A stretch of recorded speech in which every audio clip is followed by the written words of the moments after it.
at Stogar, and in that site there's a very high ancient cliff, and as Iceland has grown over millions of years, the sea has retracted back, and we thought that we'd have a look at the succession of vegetation from the sea up to the base of the ancient cliff, and then compare that with the vegetation at the top of the cliff.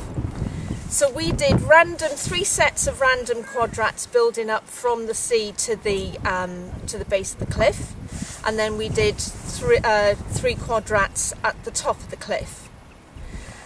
Our results at the bottom of the cliff showed that there was a nice progression in the amount of vegetation as we got closer to the base.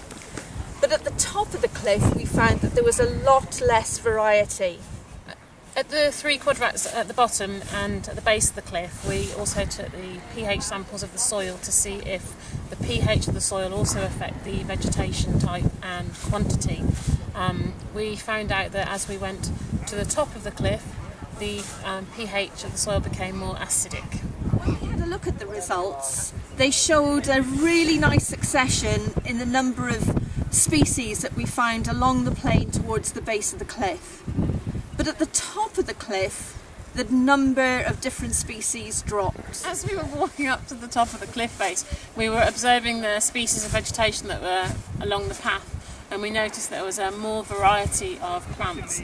We believe this is due to the south-facing aspect of the cliff, so the microclimate will be a lot different to the base and when we get back to school, we're going to link this in with some work that we do with Year 8, and we are going to take them out onto the Wigmore Rolls and get them to have a look round at the area and come up with some sort of hypothesis. Because our evidence didn't support our hypothesis, sometimes the children feel that they've got to prove what they thought was going to happen. Well, we didn't prove that, and they can see that it's good science. We're also going to use this experience in Iceland to organise a field trip back at home when we can take the Year 10s or Year 9s to the Czech Republic to do some science projects and geography projects.